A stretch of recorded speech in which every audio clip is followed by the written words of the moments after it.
जय हिंद बच्चों, good evening बच्चों। आज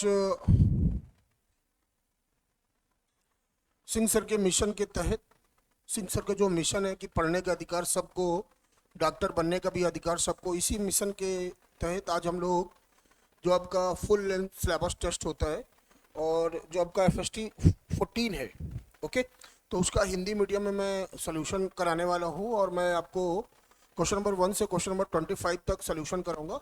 और इसके बाद आई होप शायद नैना मैम आपको 26 से 50 तक के क्वेश्चंस का सोल्यूशन कराएंगे, ठीक है ना।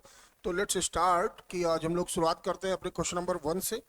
और क्वेश्चन नंबर 1 ये आपका दे रखा है कि एक कण मूल बिंदु पर माध्य स्थित के साथ x अक्ष के अनुदिश सरल आवर्त गति कर रहा है। इसके x निर्देशांक के साथ इसकी स्थितिज ऊर्जा u में परिवर्तन को नीचे ग्राफ में दर्शाया गया है।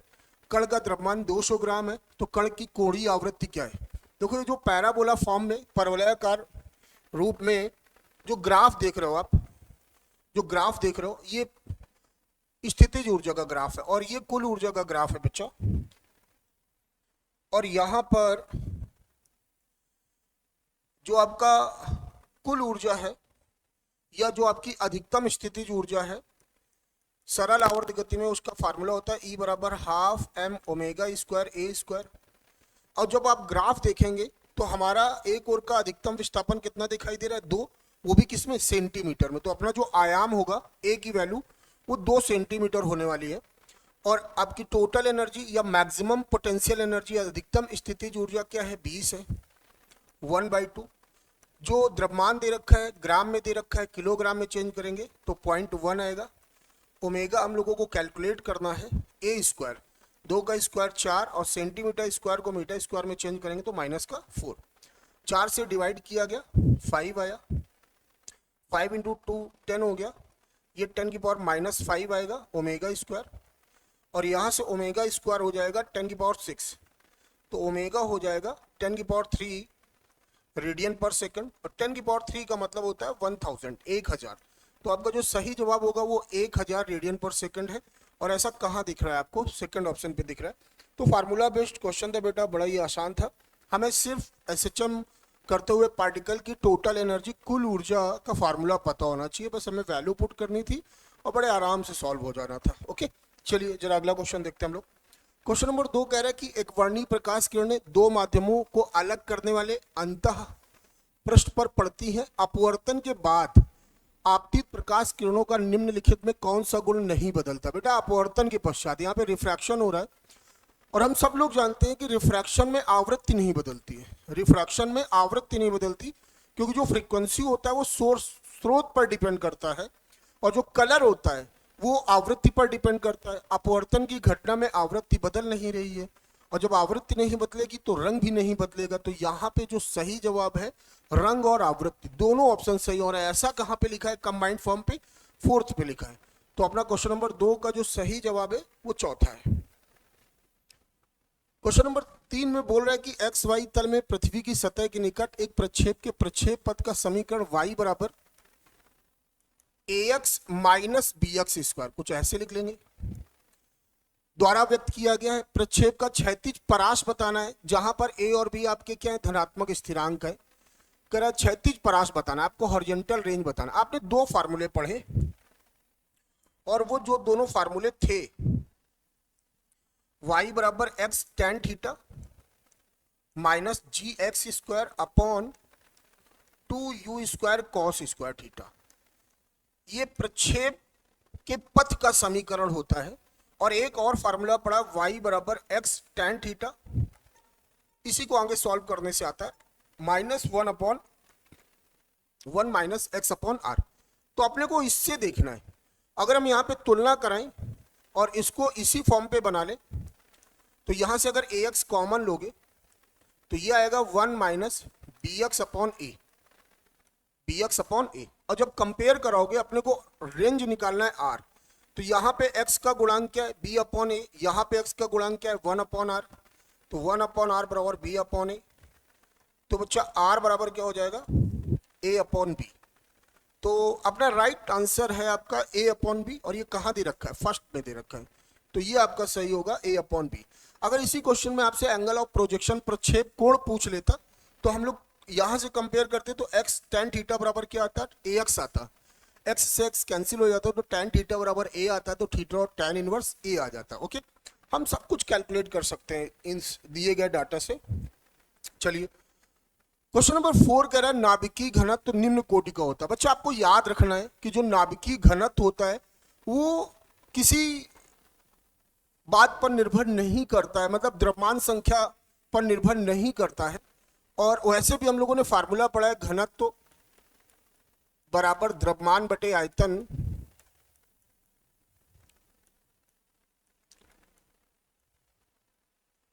और द्रव्यमान में लिख सकते हैं m इंटू ए, आयतन आपका v। ये जो स्मॉल m है बच्चा ये प्रत्येक न्यूक्लियन का द्रव्यमान है और a आपका क्या है, द्रव्यमान संख्या है, न्यूक्लियनों की संख्या है।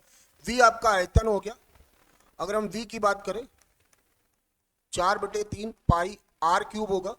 और हम सबको पता है कि जो r होता है r नॉट a की पावर 1/3 होता है और ये जो r नॉट है ये कांस्टेंट होता है, इसकी जो वैल्यू होती है वो ये होती है। ओके, तो अगर यहां पे वैल्यू पुट करें हम लोग तो जो घनत्व तो आ रहा है ma अपॉन 4/3 पाई, अब यहां पे क्यूब करना है r नॉट क्यूब इंटू ए। बच्चा a से क्या हो गया, कैंसिल हो गया, अपने पास फाइनल क्या आया, ये आया। अब आप देख रहे हो जो भी अपने पास आया है घनत्व का फार्मूला, जो भी संबंध दिख रहा है अपने को, फार्मूला दिख रहा है, m न्यूक्लियन का द्रव्यमान जो भी होता है वो फिक्स होता है, ठीक है ना। 4/3 पाई फिक्स है, r नॉट भी क्या फिक्स। और जब इसको आप कैलकुलेट करते हो तो जो आपको वैल्यू अप्रॉक्स ऑर्डर पे मिलती है वो होता है 10⁻17 किलोग्राम पर मीटर क्यूब। ओके, ये चीज। और सभी जितने भी एलिमेंट होते हैं, जितने भी तत्व होते हैं, जितने भी परमाणु होते हैं, उन सबका नाभिकीय घनत्व का जो कोटि होता है, ऑर्डर होता है, वो सेम होता है। और यहाँ पे सही जवाब क्या होगा, थर्ड होगा। ओके, तो ये याद रखिएगा आप, ठीक है। चलिए क्वेश्चन नंबर 5 कह रहा है चुंबकीय क्षेत्र बी की तीव्रता का विमीय सूत्र। हम लोगों ने बी का एक फार्मूला पढ़ा है, न्यूटन प्रति एम्पियर मीटर। फार्मूला ये मात्रक आया कहां से, F बराबर IBL से आया। न्यूटन का विमीय सूत्र हम लोगों को पता है mLT-2, एम्पियर के लिए A, मीटर के लिए L। L से L बेटा कैंसिल हो गया, MT-2 A-1। और L की पावर 0 लिखना चाहो तो लिख लो। तो L की पावर 0 अपने को दो ऑप्शन में दिख रहा है और अपना सही ऑप्शन कहाँ दिख रहा है, सेकंड पे दिख रहा है। तो क्वेश्चन नंबर 5 का आपका सेकंड ऑप्शन सही है। ओके, चलिए क्वेश्चन नंबर 6 चित्र में दर्शाए गए अनुसार द्रव्यमान m के ब्लॉक को संतुलन में रखने के लिए आवश्यक क्षैतिज बल का परिमाण ज्ञात कीजिए। आवश्यक क्षैतिज बल का परिमाण ज्ञात कीजिए। एक बात समझो, ये तो ऐसा कुछ बना ही है और ये एंगल कितना दे रखा है, 37। इस ब्लॉक को मैं छोटा दिखा देता हूं इस तरह। बेटा इसका वेट कहाँ लगेगा, mg। एक ये फोर्स लगा है F। अच्छा, इस पे टेंशन T इधर होगा। अगर टेंशन T इधर होगा, अगर इसको हम चेंज करें थोड़ा, तो यहां पर जो बन रहा होगा आपका इस तरह, अगर ये 37 है तो ये भी क्या होगा, 37 होगा। और एंगल के पास वाला जो कंपोनेंट होता है वो कॉस के साथ आता है और एंगल से जो दूर वाला कंपोनेंट होता है वो साइन के साथ आता है। तो ये आपका फ्री बॉडी डायग्राम हो गया। बस इतना ही करना था हम लोगों को यहाँ पे, ठीक है ना। अब देखो इसके बाद देखो ये क्या है, संतुलन में रखना है। अगर इक्विलिब्रियम में बोला जाए, संतुलन में बोला जाए, तो क्षैतिज दिशा पे लगे हुए बलों का परिणामी बल क्या होगा, शून्य होगा। और ऊर्ध्व दिशा में लगे परिणामी बल क्या होंगे, शून्य होंगे। तो अगर ध्यान से देखोगे यहाँ पर, तो जो आपका T cos 37 है वो बराबर F दिखेगा और जो T sin 37 है वो बराबर mg दिख जाएगा। T sin 37 upon T cos 37 बराबर mg अपॉन F। बेटा T से T क्या हो गया, कैंसिल हो गया और ये आ रहा है tan 37। तो tan 37 बराबर mg अपॉन F। अब अपने को जो 37 की वैल्यू है तो वैल्यू निकालनी है। तो जो tan 37 की वैल्यू होती है वो क्या होती है बच्चा, tan 37 की वैल्यू होती है 4/3, 4/3, सॉरी 3/4। tan 37 की वैल्यू क्या होती है 3/4। तो यहां से जो f आ जाएगा वो आएगा 4mg/3, 4mg/3। कहाँ पे लिखा है? पहले ऑप्शन पे लिखा है। तो क्वेश्चन नंबर 6 का आपका पहला ऑप्शन सही हुआ, ठीक है ना। चलिए, किस ताप पर गैसीय हाइड्रोजन अणुओं की वर्ग माध्य मूल चाल 47 डिग्री सेल्सियस पर ऑक्सीजन गैस के अणुओं की वर्ग माध्य मूल चाल के बराबर होगी? फार्मूला हम लोगों ने पढ़ रखा है, Vrms बराबर 3RT/m। अब देखो कोई भी गैस हो √3r तो सेम आना है ना। अब जब इसकी बात करते हैं Vrms, अब ये जो Vrms हाइड्रोजन गैस की और जो Vrms ऑक्सीजन गैस की वो आपस में क्या है? बराबर है। तो √TH/mH बराबर √TO/MO। 3r से 3r कैंसिल हो जाएगा बच्चा, दोनों तरफ का स्क्वायर किया।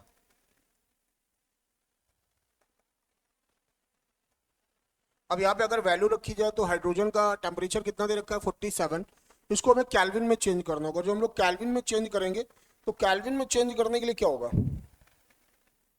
केल्विन में चेंज करने के लिए क्या होगा? केल्विन में चेंज करने के लिए इसमें 273 क्या करोगे? ऐड करोगे। तो 50 30 320 केल्विन बना। वैल्यू पुट की जाए 320/2 बराबर TO और ये हो जाएगा 32। ये कितना आया? 16 आ गया, ठीक है ना। क्या कह रहा है? किस ताप पर गैसीय हाइड्रोजन अणुओं की वर्ग, अच्छा सॉरी, वैल्यू पुट करने में गड़बड़ किया मैंने, और हाइड्रोजन गैस का निकालना था। तो TH आपको निकालना है, ये आपका 2 हो गया, TO आपका 320 और ये आपका क्या हो गया 16 हो गया, सॉरी 32 हो गया। 2 से डिवाइड करोगे तो ये 16 होगा और ये डिवाइड करोगे तो 20 केल्विन आ गया। क्या आ गया? 20 केल्विन।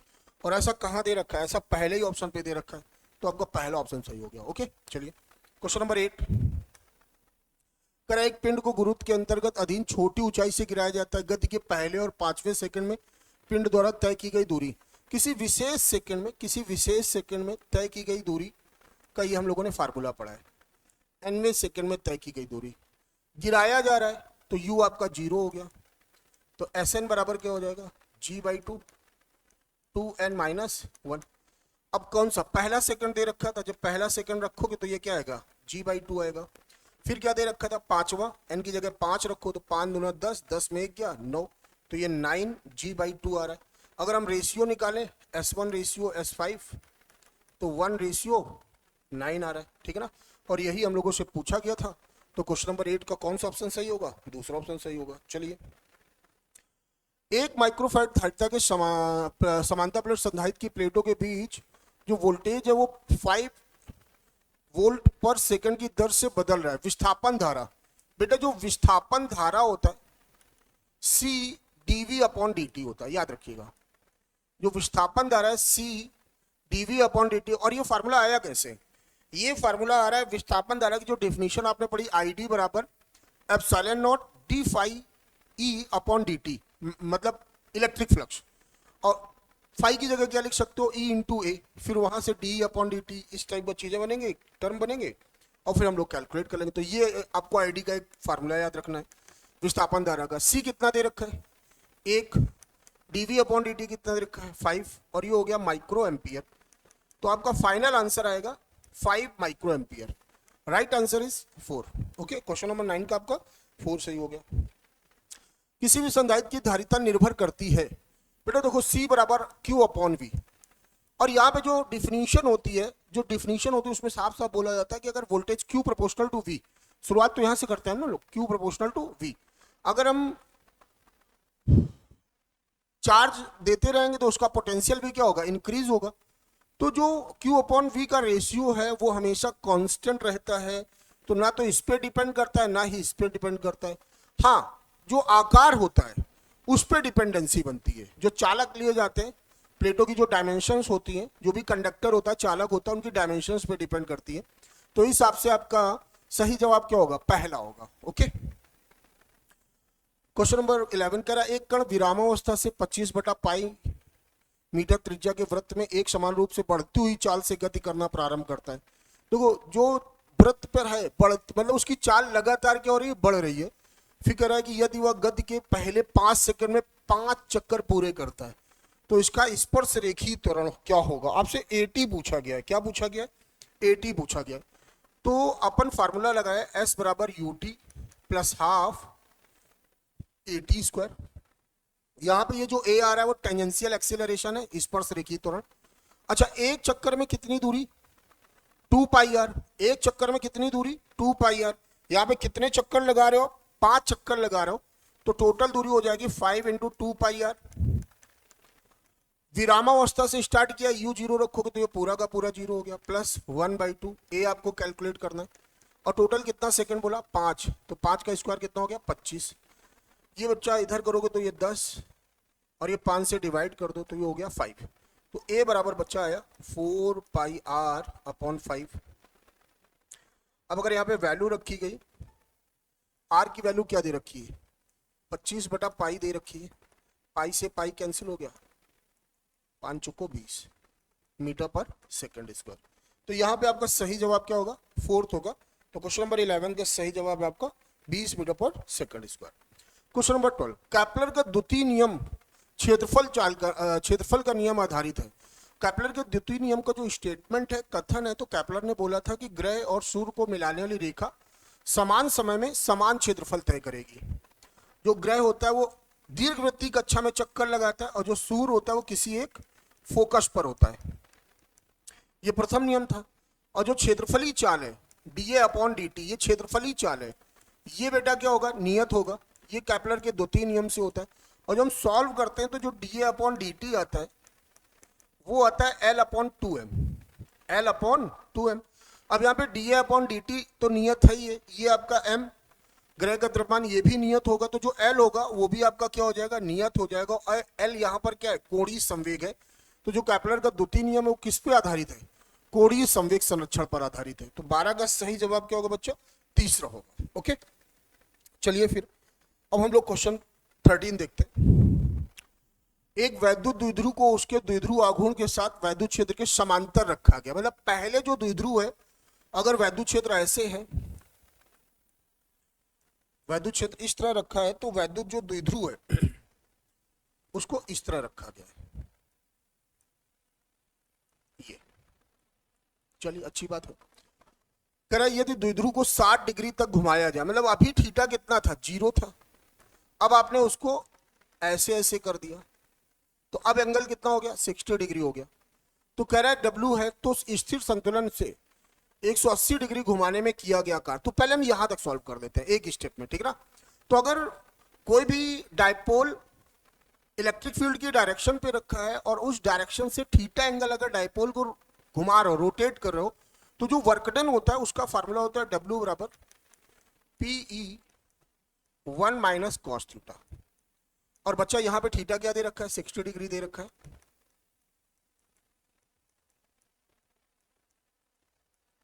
cos 60 होता है 1/2, तो आपका आ जाएगा PE/2।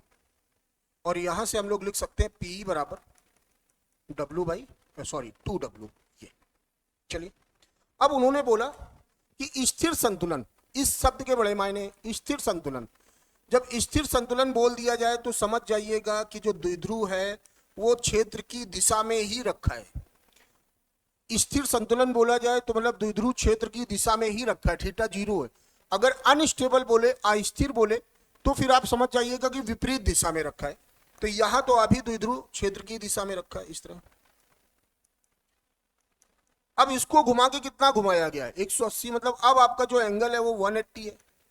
बेसिक फार्मूला यही रहने वाला है W बराबर P। यहां पे लिख देंगे W dash PE1 - cos 180 degree. और cos 180 डिग्री की वैल्यू होती है -1, माइनस माइनस क्या हो जाएगा प्लस, तो ये आएगा 2P। अगर यहाँ पे P की वैल्यू 2W रखे तो जो W डैश होगा वो 4W होगा। वो क्या होगा 4W होगा। और ऐसा कहां पे ऑप्शन नंबर 3 पे लिखा है कि right answer is 4W। Okay चलिए बहुत ही मतलब एक तो अगर हम लोग रेडिएशन पढ़ते हैं तो उसमें सबसे ज्यादा पॉपुलर लॉ होता है बीन्स लॉ, और उसी लॉ पर बना दिया गया यहाँ पे ग्राफ से रिलेटेड एक क्वेश्चन। कह रहा है सही ग्राफ चुनिए जो बीन के विस्थापन नियम को प्रदर्शित करता है, प्रतीकों का अपना सामान्य अर्थ है। आपने बीन के नियम को पढ़ा था, लैम्डा प्रोपोर्शनल टू 1/t। तो आप देख रहे हो जो रिलेशन है उसके हिसाब से जो ग्राफ होना चाहिए वो हाइपरबोला होना चाहिए, और यहाँ पे हाइपरबोला ग्राफ सही वाला कहाँ दिख रहा है? ऑप्शन नंबर फर्स्ट पे दिख रहा है। तो क्वेश्चन नंबर 14 का सही जो है वो रेक्टेंगुलर हाइपरबोला समकोणीय गति परवलय कहाँ दिख रहा है? पहले ऑप्शन पे दिख रहा है। चलिए अगला क्वेश्चन देखते हैं। कह रहा है 2 किलोग्राम द्रव्यमान की एक वस्तु स्प्रिंग की सहायता से साम्यावस्था में लटकी है। साम्यावस्था का मतलब उस पर नेट फोर्स क्या होगा? 0 होगा। जब यह रो घनत्व वाले द्रव, जो द्रव का घनत्व क्या है? रो है, पूरी तरह से डूब जाती है। ये कीवर्ड है इस क्वेश्चन के। तो साम्य पर स्प्रिंग में विस्तार 3x/4 हो जाता है। रो के पदों में वस्तु के पदार्थ का घनत्व निकालना है, ये पदार्थ का घनत्व निकालना है। x द्रव में डुबोए बिना साम्यावस्था में स्प्रिंग का प्रारंभिक विस्तार था, ये प्रारंभिक विस्तार है। चलिए स्टार्ट करते हैं जरा अपना सवाल किस तरह होगा। अभी देखो जो इनिशियल है अभी वायु में लटक रहा है ये, तो इक्विलिब्रियम में होगा, साम्यावस्था में बोला गया है, तो इसका वेट कहां लगेगा? mg। और बच्चा रिस्टोरिंग फोर्स ऊपर की ओर लगेगा kx, और साम्यावस्था में होने की वजह से ये mg बराबर क्या हो जाएगा? kx हो जाएगा। और यहां से x बराबर क्या आ जाएगा? mg/k आ जाएगा। ये हवा की बातें हो गई। अब क्या हुआ? अब ये पूरी तरह से मर्ज कर दिया गया लिक्विड पर। जब लिक्विड पे मर्ज कर दोगे तो बेटा इस पर एक उत्थापक बल लगने लगेगा, बायंड फोर्स लगने लगेगा, वो ऊपर की ओर होगा। तो अगर यहां पे मैं देखूं तो मुझे कुछ ऐसा दिख रहा होगा कि mg नीचे की ओर लग रहा है, fb ऊपर की ओर लग रहा है। तो यहां पे जो एपरेंट वेट आएगा w डैश, वो आएगा mg माइनस fb। जो आपका एपरेंट वेट आएगा या नेट फोर्स आएगा, net force mg minus fv। और जो नेट फोर्स की बात करें तो k इंटू कितना होता है? 3x/4, ये बराबर mg माइनस fb। अब अगर यहां पर x की वैल्यू रखी जाए mg/k, तो 3/4k, और x की जगह वैल्यू रख दी हम लोगों ने mg/k।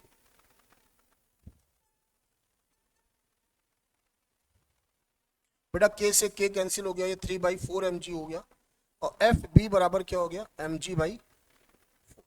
ये एक रिलेशन आ गया। बेटा जो उत्प्लावन बल होता है या द्रव में तैरते हुए या पूरी तरह से डूबी वस्तु पर जो उत्थापक बल होता है, ऊपर की ओर जो फोर्स लगता है, वो होता है द्रव का घनत्व, द्रव का घनत्व इंटू वस्तु का आयतन, क्योंकि वस्तु पूरी तरह से डूबी है, वस्तु का आयतन इंटू g।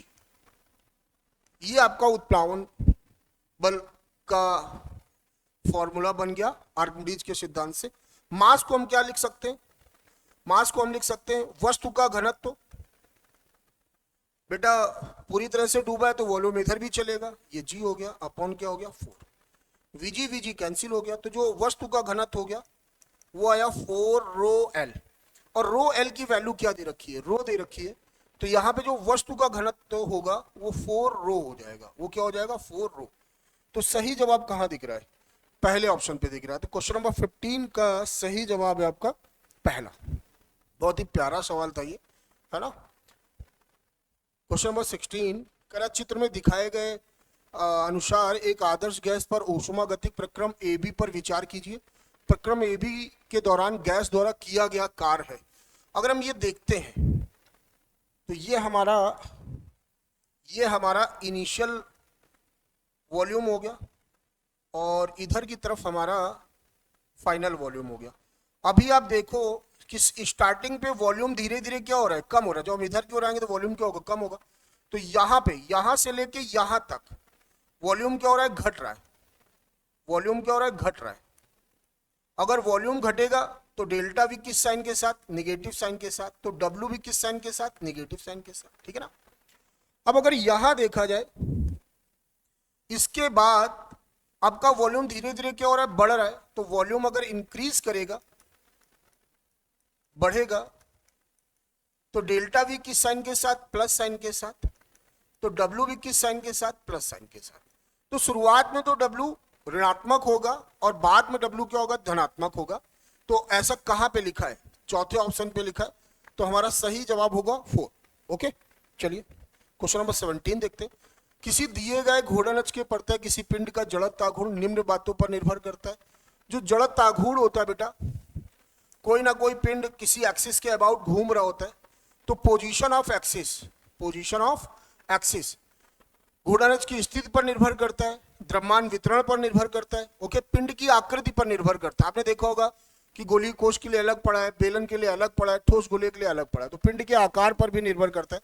तो यहाँ पे सही जवाब क्या होगा, चौथा, कि इन सभी बातों पर डिपेंडेंसी बनती है। ओके, चलिए क्वेश्चन नंबर 18, मेरा सोडियम की सतह 6000 एंगस्ट्रॉम तरंगदैर्घ्य के प्रकाश से प्रकाशित की जाती है।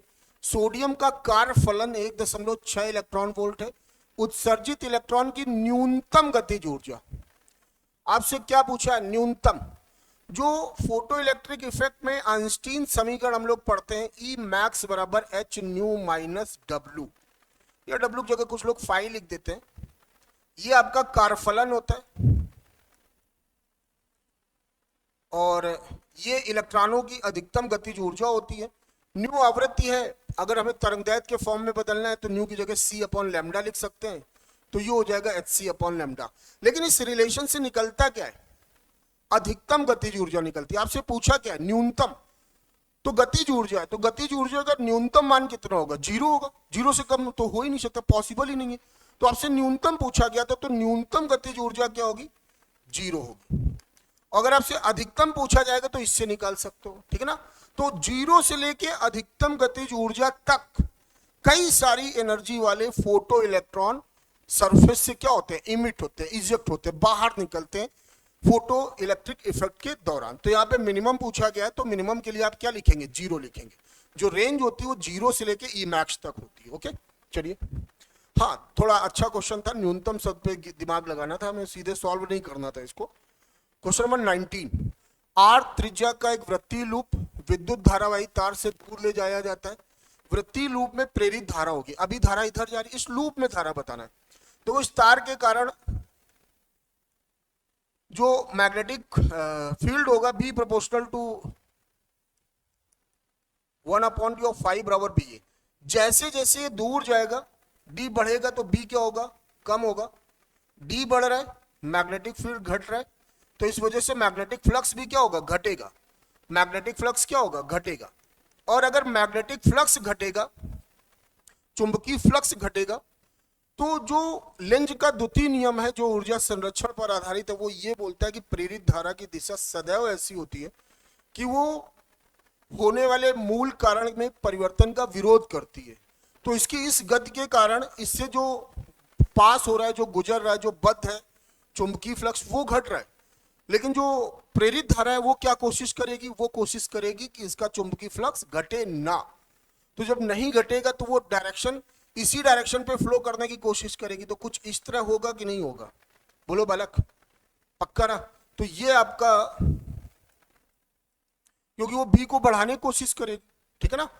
तो यहां पर ये जो करंट आया वो एंटी क्लॉकवाइज आया, सॉरी वो क्या आया, क्लॉकवाइज आया। क्लॉकवाइज को हिंदी में बोलते हैं दक्षिणावर्त। ओके, तो यहां पे जो क्वेश्चन नंबर 19 है उसका सही जवाब है आपका क्लॉकवाइज, ठीक है ना। आई होप आपको क्लियर हुआ होगा, कोई डाउट तो नहीं किसी को, पक्का ना। क्योंकि इसकी वजह से जो मैग्नेटिक फील्ड होगा वो इस नियम से, हथेली की धक्का देने के नियम से अंदर की ओर होगा। और अगर क्लॉकवाइज डायरेक्शन होगी तो सेम डायरेक्शन की वजह से बी को क्या करेगा, बढ़ाएगा। वो अपना मोटो है बी बढ़ा के फाई को बढ़ाना, ठीक है ना, ये चीज। क्वेश्चन नंबर 20 कह रहा है कि वीए माइनस वीबी ज्ञात करना है। अगर वीए माइनस वीबी ज्ञात करना है, हम शून्य नोडल लॉ लगाएं, तो यहाँ पे हम मान लेते हैं कि इसका वोल्टेज वीए है, इसका यहाँ पे जाके क्या हो जाएगा, 0 हो जाएगा। और इसको अगर लगाया जाए तो यहाँ पे सॉल्व करने के लिए अगर देखेंगे आप इसके लिए, तो वी ए यहाँ पे माइनस, प्लेट बाद में आ रही तो -12 अपॉन आर प्लस केसीएल लग गया यहाँ पे वी ए। अब यहाँ पे देखो लास्ट में प्लस प्लेट आ रही तो +6 अपॉन 6 प्लस वी ए। इस ब्रांच में कोई भी सेल नहीं लगा तो वी ए लिखा रहेगा, अपॉन क्या हो जाएगा 4 बराबर क्या हो जाएगा 0। ठीक है ना। ये जब ये हो गया इसको सॉल्व करते हैं हम लोग, वी ए बाई 3 -4 और -4 के बाद यहाँ पे क्या आएगा plus V A by 6 +1 plus V A by 4 बराबर क्या हो गया 0। -4 + 1 क्या हो गया 3 हो गया, माइनस के 3 उधर जाके प्लस हो जाएगा, इनका एलसीएम ले लेते हैं 12, ये 4v हो गया प्लस ये 2v हो गया और ये कितना हो गया 3va बराबर कितना हो गया 3 हो गया, 3 2 5 5 4 9 9va बराबर 3 × 12 36 और 4 से डिवाइड करो कितना आएगा 4 वोल्ट आएगा। और b का क्या माना था 0 माना था, तो va माइनस vb 9 - 0 आपका आंसर क्या होगा 9 वोल्ट होगा। आपका आंसर क्या होगा 9 वोल्ट होगा। ओके क्लियर है ना। चलिए आगे बढ़ते हैं। क्वेश्चन नंबर 21, यदि एप्सिलॉन निर्वात की वैद्युशीलता और म्यू नॉट निर्वात की चुंबकशीलता है तो बेटा हम लोगों ने फार्मूला पढ़ा है C बराबर 1/√μ0 एप्सिलॉन नॉट। इसी को इस तरह लिख दिया गया पावर 1/2। तो ये जो रिलेशन होता है ये प्रकाश की चाल है और प्रकाश की चाल का फार्मूला और मान सबको पता है, जो मात्रक होता है मीटर/सेकंड होता है और उसके हिसाब से जो विमा बनेगी LT-1 बनेगी, n की पावर 0 लिख देते हैं। तो ऐसा कहाँ लिखा है सेकंड ऑप्शन पे लिखा है, तो क्वेश्चन नंबर 21 का आपका सेकंड ऑप्शन सही है। चलिए मूल अवस्था में एक हाइड्रोजन परमाणु 12.75 इलेक्ट्रॉन वोल्ट ऊर्जा अवशोषित करता है। इलेक्ट्रॉन की कक्षीय कोणीय संवेग निम्न द्वारा बढ़ जाती है, मतलब आपको देखना है कितना बढ़ गया। तो हम ये देखते हैं जब ऊर्जा अवशोषित करती है तो अपने मूल ऊर्जा स्तर से n बराबर 1 से कहाँ जंप करता है। तो अभी हम E निकालते हैं, E टोटल 12.75, ये मूल पे ये हुआ, इसको मिला कितना 12.75, तो E टोटल आपका हो गया। जब आप इसको सॉल्व करोगे तो माइनस का 0.85 इलेक्ट्रॉन वोल्ट आएगा और E टोटल बराबर माइनस का 13.6/n², यहाँ पे माइनस का 0.85, माइनस माइनस कैंसिल हो गया, n² बराबर 16 आया, तो n बराबर क्या आ गया 4, n बराबर कितना आ गया 4। तो हम ये देख रहे हैं कि कितना कि पहली कक्षा से कहाँ चला गया 4 पे चला गया। n1 1 है और n2 क्या है 4 है। हम लोगों ने पढ़ा था जो कोणीय संवेग होता है वो होता है NH/2π, तो जो L1 होगा वो H/2π होगा, जो L2 होगा वो 4H/2π होगा। अगर अंतर निकाला जाए डेल्टा L तो घटा देंगे, सब्ट्रैक्ट करने पर क्या मिलेगा 3H/2π। अब H आपका प्लांक नियतांक होता है, यहाँ पे वैल्यू रख दो और पाई हो गया 3.14, ये आया 3.33। बच्चा जब डिवाइड करोगे ना तो एक से थोड़ा ज्यादा आने वाला है और यहाँ पे 3 लिखा ही है, तो जो आंसर आएगा 3 पॉइंट करके कुछ आने वाला है। और ऐसा कहाँ दिख रहा है थर्ड ऑप्शन पे दिख रहा है, तो ऑप्शन नंबर क्वेश्चन नंबर 22 का आपका थर्ड ऑप्शन सही है। चलिए अब जरा क्वेश्चन नंबर 23 पे बात करते हैं। करा 8 वोल्ट के बराबर भंजन वोल्टता वाले जेनर डायोड का उपयोग n वोल्टता रेगुलेटर परिपथ में किया जाता है, जैसा कि चित्र में दिखाया गया डायोड से होकर प्रवाहित धारा। बहुत ही अच्छा प्यारा क्वेश्चन है बेटा, सब लोग जानते हैं ये जेनर डायोड है।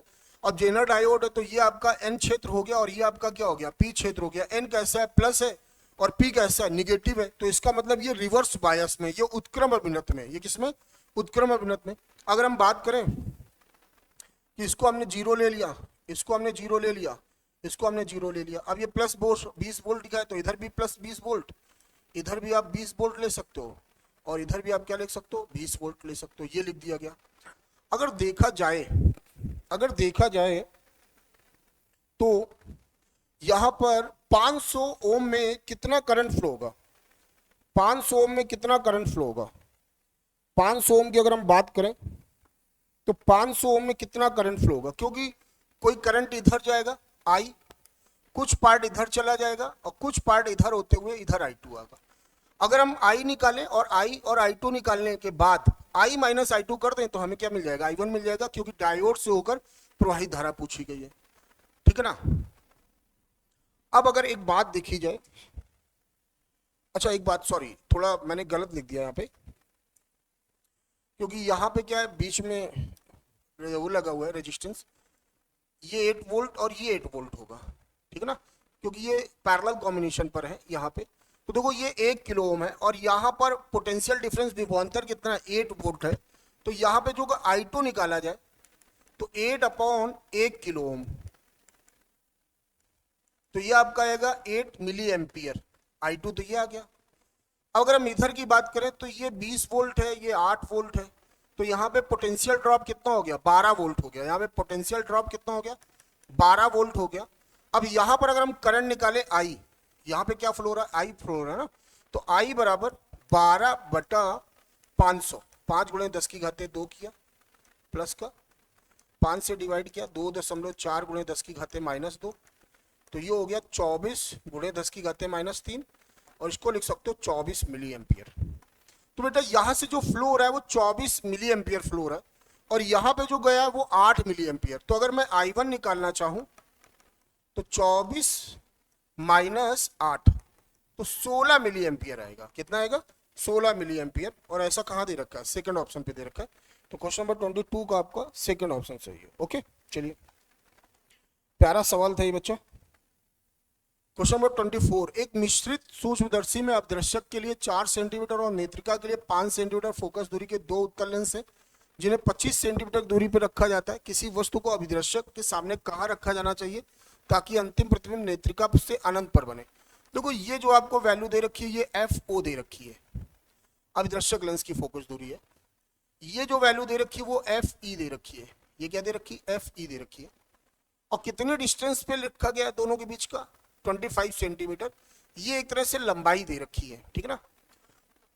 अभिदर्शक यू निकालना है और कहां पर बने, अनंत पर बने। तो नेत्रिका के अनंत पर बनने का मतलब है कि जो अभिदर्शक द्वारा प्रतिबिंब बन रहा है, जो अभिदर्शक द्वारा प्रतिबिंब बन रहा है वो नेत्रिका के फोकस पर बनना चाहिए, वो नेत्रिका के फोकस पर बनना चाहिए, दैट इज FE, यहां पर बनना चाहिए।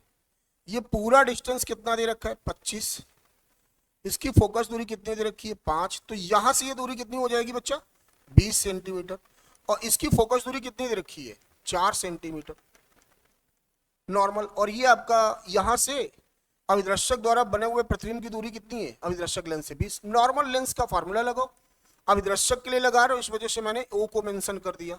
ये हम लोगों ने पढ़ा ही पढ़ा है कि 1/f 1/v minus 1/u।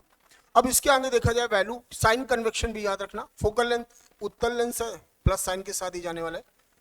V0 इधर आ रहा है, प्लस ही रहने वाला है, ये माइनस U0 हो गया।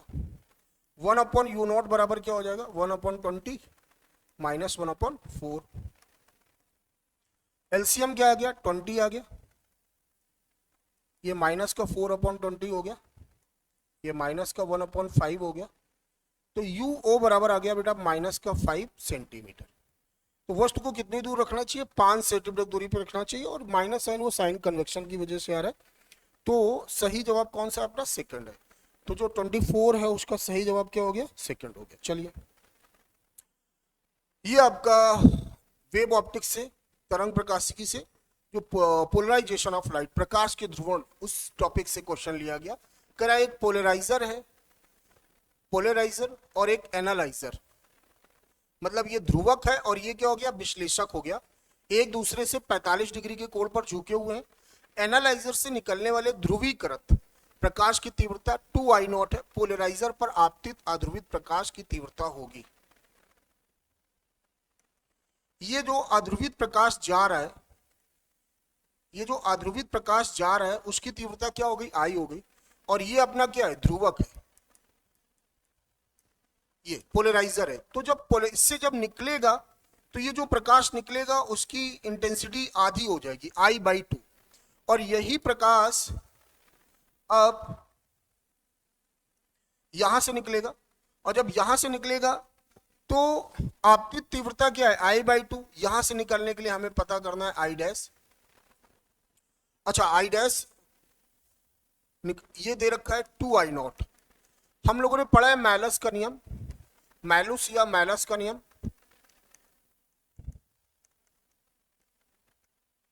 I बराबर I0 cos square theta.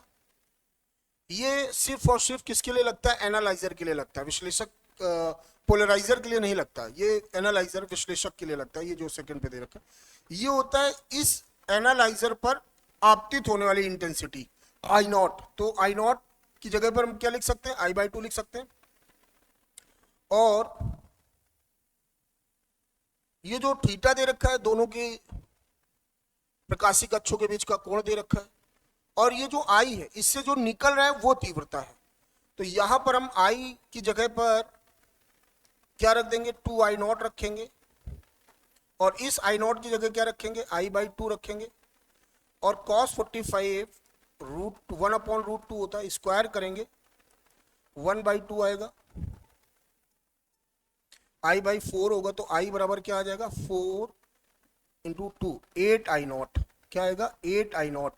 I तो हमारा जो अध्रुवित था उसकी तीव्रता क्या थी, I थी, तो ये आपका हो गया 8I0। और ऐसा कहाँ पे लिखा है, फर्स्ट ऑप्शन पे लिखा। तो ये बच्चा आपका कुछ सोल्यूशन था 1 से 25 क्वेश्चन का FST का। इसके बाद क्वेश्चन नंबर 26 से क्वेश्चन नंबर 50 तक नैना मैम आपको सॉल्यूशन प्रोवाइड कराएंगी, ठीक है ना।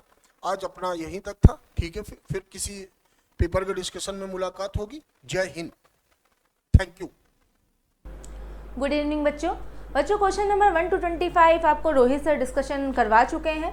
अब जो है बिना लेट किए हुए आगे बढ़ते हैं और क्वेश्चन नंबर 26 हम देखते हैं। लेकिन क्वेश्चन स्टार्ट करने से पहले, अपना पार्ट स्टार्ट करने से पहले अपने सिंह सर का मिशन याद करते हुए कि अब पढ़ने का अधिकार सबको और डॉक्टर बनने का भी अधिकार सबको, इस मिशन को लेते हुए हम आगे बढ़ते हैं। और हमारा क्वेश्चन 26 जो है वो स्क्रीन पर है।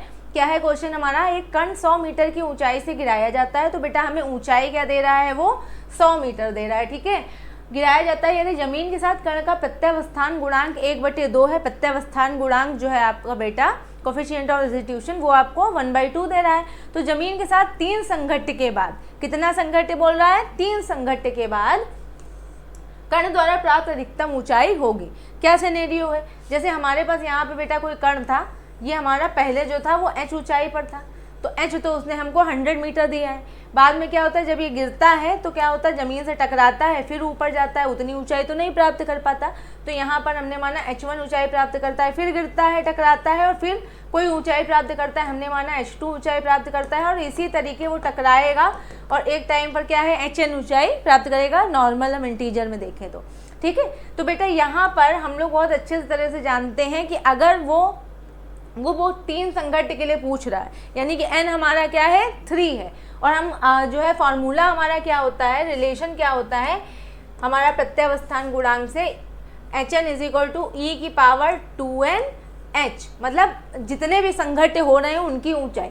जैसे यहाँ पर 3 संघट्ट हो रहे हैं तो n की वैल्यू बेटा क्या रहेगी, 3 रहेगी। तो h3 = e⁻² × 3 × h, तो बेटा हो जाएगा e⁻6 × h की वैल्यू बेटा उसने हमको क्या दी है, 100 दी हुई है। e की वैल्यू बच्चा उसने हमको दी है 1/2, तो यहाँ पे हो जाएगा 1/2 की पावर 6 × 100, तो बेटा हो जाएगा 100/64। इसको 2 से डिवाइड करेंगे तो 50/32 आ जाएगा, फिर 2 से डिवाइड करो तो 25/16 आ जाएगा। अब जल्दी से हम इसको भाग करके देखते हैं, आंसर हमारा डेसिमल में आ रहा है। तो 25 और 16, 16 1 जा बेटा 16, यहाँ आया 9 और पॉइंट लगाया हमने, 0 बढ़ाया, और आपका 16 5 जा जो होता है बच्चा वो आता है आपका 80, तो आया 10, पॉइंट लगाया, 0 बढ़ाया, और 16 जो है 6 जा बेटा होता है आपका 96, तो हमारा 1.56 समथिंग आंसर आ रहा है। तो ऑप्शन नंबर 3 बेटा हमारा करेक्ट होगा, 1.5625 मीटर, ठीक है, चलिए आगे बढ़ते हैं। नेक्स्ट हमारा बेटा क्वेश्चन है कि 30 मीटर ऊंचाई का एक सिलेंडर पूरी तरह से पानी से भरा हुआ है। यदि एक छोटे से छेद से निकलने वाला पानी सिलेंडर की तली से 30 मीटर दूर धरातल से टकराता है तो सिलेंडर के तली से छेद की ऊंचाई होगी। तो बेटा सिलेंडर की तली से छेद की ऊंचाई पूछ रहा है, तो कुछ ऐसा हमारे पास क्या है, कोई हमारे पास ऐसे सिलेंडर है, ठीक है बेटा, सिलेंडर है, उसमें पूरी ऊंचाई तक वो बोल रहा है क्या भरा हुआ है बच्चा, पानी भरा हुआ है। और इसकी जो ऊंचाई है जहाँ तक पानी भरा है उसकी ऊंचाई क्या है, 30 मीटर है। ऊंचाई कितनी दे रहा है बेटा, 30 मीटर, 30 मीटर दे रहा है, 30 मीटर ऊंचाई। फिर क्या बोल रहा है कि यहाँ पर क्या है, कोई छेद है, तो यहाँ से क्या है, पानी गिर रहा है। जब पानी गिर रहा है तो कितने दूर तक जाता है, 30 मीटर तक जाता है। तो हमने माना यहाँ से अगर पानी हमारा गिर रहा है तो यहाँ ये जो दूरी है जहाँ तक पानी हमारा जाता है वो हमारा कहाँ तक जाता है, 30 मीटर तक जाता है। तो सिलेंडर की तली से छेद की ऊंचाई होगी, तो सिलेंडर की तली से छेद की ऊंचाई यानी कि बेटा ये चीज़, ये h आपसे वो पूछ रहा है। अगर बेटा ये 30 है, ठीक है, ये 30 है और ये h है, तो ये हमारा इतना पार्ट कितना हो गया बेटा, 30 माइनस h हो गया। अच्छा, अब हमारा क्या है, यहाँ से जो है जब हमारा कोई भी द्रव गिर रहा है तो यहाँ पे जो वेलोसिटी होगी वो क्या होगी, वेलोसिटी होती है बेटा v is equal to √2gh। लेकिन यहाँ h हमारे पास क्या है, 30 माइनस h, तो v इज इक्वल टू हो जाएगा बेटा यहाँ पे 2g 30 माइनस h होगा बेटा। अब बेटा r is equal to, v is equal to होता है आपका r/t, तो r इज इक्वल टू आपका क्या हो जाएगा बेटा, v इंटू टी। ये जो हमें दिया हुआ है ये क्या है, r है, यही हमारा क्या है, r है। मतलब जो हमारी बोल रहा है कि निकलने वाला पानी सिलेंडर की तली से इतने मीटर दूर जाता है, जितने मीटर दूर जा रहा है उसी दूरी को हमने क्या माना है, r माना है। तो बेटा r is equal to v/t, तो v की जगह पर हम लोग क्या लिखेंगे यहाँ पे बेटा, √2g 30 माइनस h। और बेटा t को हम लोग क्या लिखेंगे, t हमारा क्या हो जाएगा, t को हम लोग लिख सकते हैं √2h/g लिख सकते हैं बेटा। कैसे लिखेंगे, हमारा यहाँ पर होता है बेटा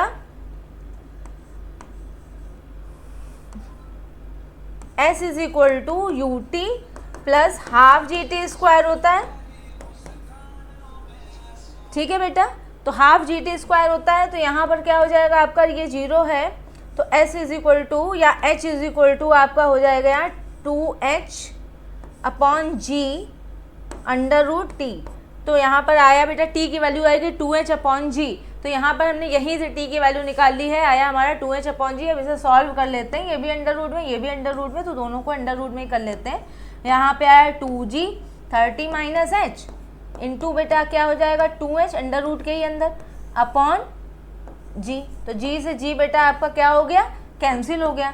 यहाँ पर देखो तो हमारा क्या गया, 2 इंटू 2 हो गया हमारा 4h 30 माइनस h, और बेटा r हमको क्या गिवन है, r हमको गिवन है 30, तो यहाँ पे आ गया हमारा 30, ठीक है। तो बेटा यहाँ पर जो है हमारा 4 क्या हो जाएगा, बाहर आएगा अंडर रूट से, तो आया 2, तो 30 इज इक्वल टू आया 2 under root h 30 minus h, तो यहाँ पे 2 का इस तरफ भाग देंगे तो आएगा 15 under root h 30 minus h। बेटा ये अच्छे से एक्सप्रेशन देखो, इस एक्सप्रेशन में ये देखो बेटा कि अगर हम h की वैल्यू इसमें क्या पुट करें कि दोनों हमारा लेफ्ट हैंड साइड और राइट हैंड साइड क्या हो जाए, हमारा बराबर हो जाए। तो बेटा अगर हम सारे ऑप्शंस से देखें तो अगर हम इसमें 15 पुट करते हैं, 15 पुट करो तो 15 इज इक्वल टू, अब हम ये भी 15 आ जाए, यानी कि इक्वेशन क्या है हमारी बैलेंस है, तो आंसर हमारा h की वैल्यू 15 होनी चाहिए। तो यहाँ पर हम लोग पुट करेंगे, तो ये आया हमारा h की जगह हमने 15 पुट किया, 30 माइनस h की जगह हमने 15 पुट किया, तो बेटा हमारा यहाँ पे क्या आया, 15 is equal to 15 into under root 15 into 15। अब यहाँ पे क्या हो रहा है, ये कपल बन रहा है, यहाँ से क्या होगा, बाहर आ जाएगा, एक 15 बाहर आएगा अंडर रूट से, तो 15 बराबर 15, यानी कि h की वैल्यू अगर हमारी हम 15 लेंगे तो हमारी जो ये इक्वेशन है ये क्या होगी, सेटिस्फाई होगी, यानी कि h की वैल्यू हमारी क्या होनी चाहिए बेटा, 15 मीटर होनी चाहिए। तो हमारा ऑप्शन कौन सा सही होगा, ऑप्शन नंबर 3 हमारा बिल्कुल सही है। चलिए आगे चलते हैं।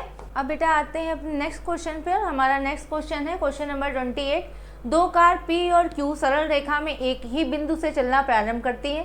इनकी स्थिति XP, जो XP आपको फंक्शन दे रहा है, XP t is equal to AT plus BT square, और XQT आपको दिया है FT माइनस टी स्क्वायर द्वारा प्रदर्शित की जाती है। किस समय पर कार का वेग समान होगा। तो बेटा वो समय पूछ रहा है जिस पर हमारा कार का वेग क्या होना चाहिए, समान होना चाहिए। तो सबसे पहले तो बेटा हमें क्या निकालने पड़ेंगे, वेग निकालने पड़ेंगे, क्योंकि हमें स्थितियों के इक्वेशन दे रहे हैं। स्थिति दे रहा है, एक तो XP दे रहा है, एक हमें बेटा XQ दे रहा है, तो हमें सबसे पहले तो वेग निकालने पड़ेंगे। तो बेटा यहाँ पर हमारे पास क्या है, XP बच्चा उसने हमको दिया है, XPT इज इक्वल टू उसने दिया है बेटा AT प्लस BT स्क्वायर। तो बेटा हम अगर इसकी वेलोसिटी निकालें तो XPT upon DT is equal to क्या हो जाएगा बेटा, इसका डिफ्रेंशिएशन करेंगे A प्लस 2BT हो जाएगा। दूसरे एक्सप्रेशन के लिए देखें, इसके लिए देखें तो क्या हो जाएगा, XQT इज इक्वल टू आपका क्या हो जाएगा, FT माइनस टी स्क्वायर, यानी कि DXQT upon DT is equal to आया बेटा F माइनस 2T। ठीक है, यहाँ तक समझ में आया। अब वो बोल रहा है वो समय बताओ जिस पर वेलोसिटीज क्या हो जानी चाहिए, सेम हो जानी चाहिए, या वेग हमारे समान हो जाने चाहिए। तो ये हमारी इक्वेशन नंबर 1 है और ये इक्वेशन नंबर 2 है। वेलोसिटी क्या होनी चाहिए, समान हो जानी चाहिए। तो इन दोनों को क्या करें, आपस में हम बराबर कर सकते हैं। तो हमारा A प्लस 2BT बराबर किसके होगा, F माइनस 2T। तो बेटा हम TT वाले जो टर्म्स है एक साथ कर ले रहे हैं। तो यहाँ पर हमारे पास आया 2BT plus 2T is equal to F minus A। तो 2T दोनों में है, 2T हमने कॉमन लिया, 2T बेटा हमने यहाँ पर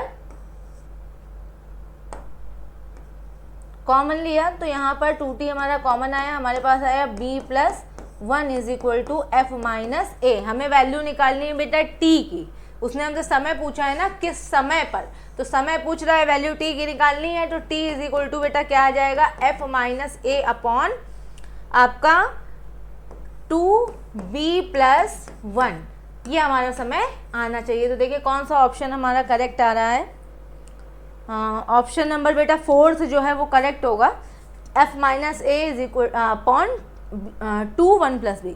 ठीक है, तो ऑप्शन नंबर 4 इज करेक्ट। चलिए आगे बढ़ते हैं। नेक्स्ट है हमारा बेटा क्वेश्चन, श्रेणी क्रम में दो बल नियतांक 100 न्यूटन पर मीटर और 150 न्यूटन पर मीटर की दो स्प्रिंगों को दिखाया गया है।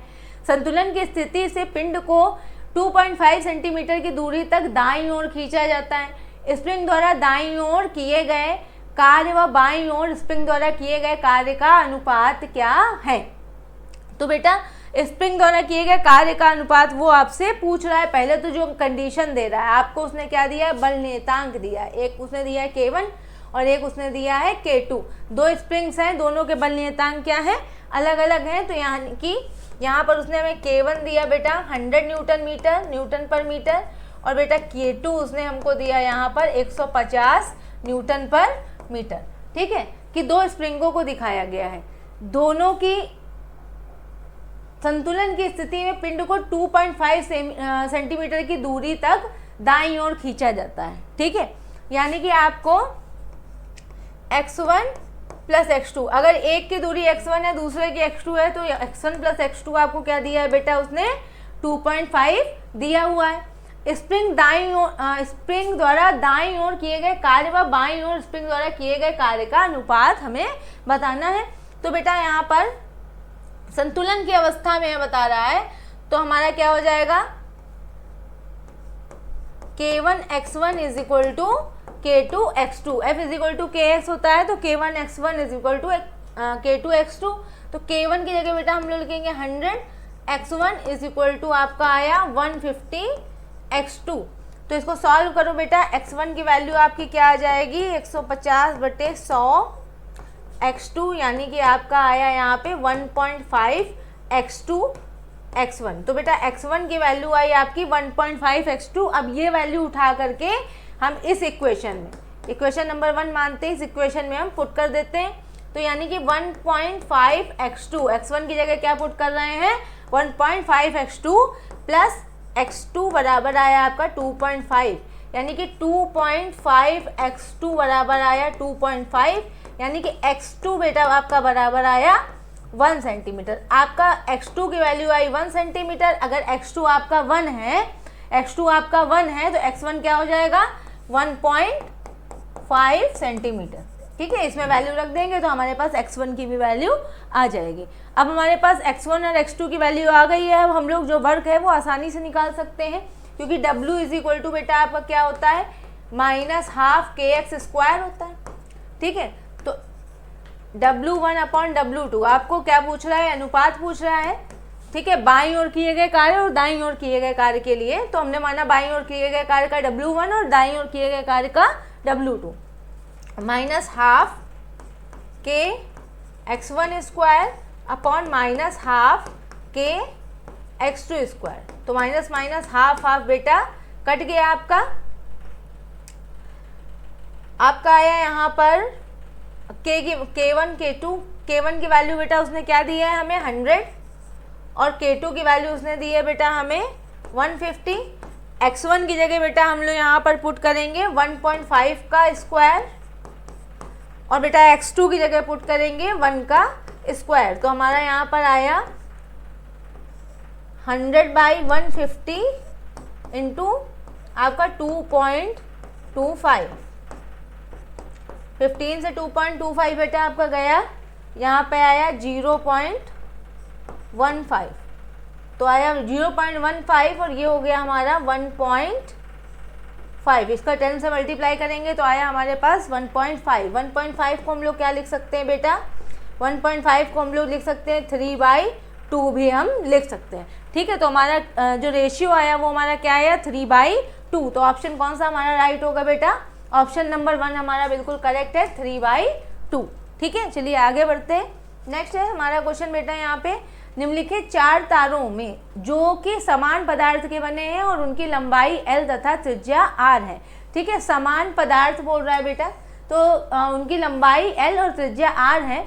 यदि इनमें समान तनाव आरोपित किया जाता है, उसमें टेंशन भी क्या दिया जा रहा है, समान दिया जा रहा है, तो अधिकतम खिंचाव किसमें होगा, अधिकतम खिंचाव यानी कि आपसे डेल्टा L। ठीक है, तो अधिकतम खिंचाव किसमें होगा, विकृति पूछ रहा है। तो बेटा हम लोग जानते हैं y इज इक्वल टू क्या होता है बेटा, आपका होता है प्रतिबल बटे विकृति। ठीक है, तो प्रतिबल बटे विकृति, प्रतिबल क्या होता है बेटा F/A और विकृति क्या होता है डेल्टा L/L। ठीक है, तो डेल्टा L/L, तो यहाँ पर हो जाएगा बेटा L/डेल्टा L। तो अगर डेल्टा L की वैल्यू निकालें तो हो जाएगा F/y इंटू L/A। तो बेटा A को हम लोग क्या लिख सकते हैं, A को हम लोग क्या लिख सकते हैं, A को हम लोग लिख सकते हैं πr² लिख सकते हैं, यानी कि डेल्टा L है वो डायरेक्टली प्रोपोर्शनल है 1/r² के, यानी कि जिसका R जितना ही क्या होगा मिनिमम होगा, जितना ही छोटा होगा उतना ही जो है ये आपकी विकृति है, जितना भी आपका ये डेल्टा L है वो क्या होगा बड़ा होगा। जितनी R की वैल्यू छोटी होगी उतना ही डेल्टा L की वैल्यू क्या होगी बड़ी होगी, यानी कि खिंचाव क्या होगा ज़्यादा होगा।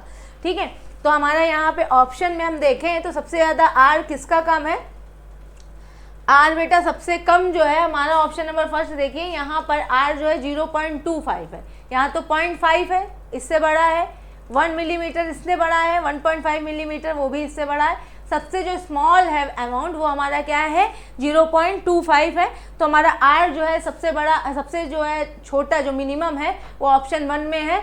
तो हमारा जो L होगा या डेल्टा L होगा या अधिकतम खिंचाव होगा वो क्या होगा, जब R हमारा सबसे छोटा होगा, तो ऑप्शन नंबर 1 हमारा क्या हो जाएगा बेटा राइट आंसर होगा।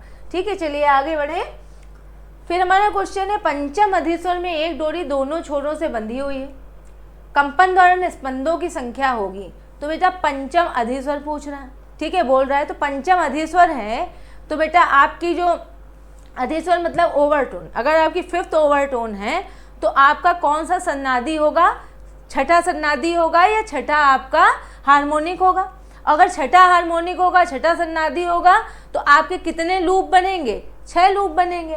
तो अगर आपका अधिस्वर बेटा क्या है, अगर आपका अधिस्वर 5 है तो सन्नादी कितने होंगे, एक ज़्यादा होगा, इससे एक ज़्यादा होगा, यानी कि क्या हो जाएगा 5 + 1, सन्नादी होंगे 6। अगर सन्नादी 6 हैं तो लूप कितने होंगे, लूप कितने होंगे, अगर सन्नादी 6 हैं लूप भी हमारे 6 होंगे। तो किस तरह से हमारा बनेगा,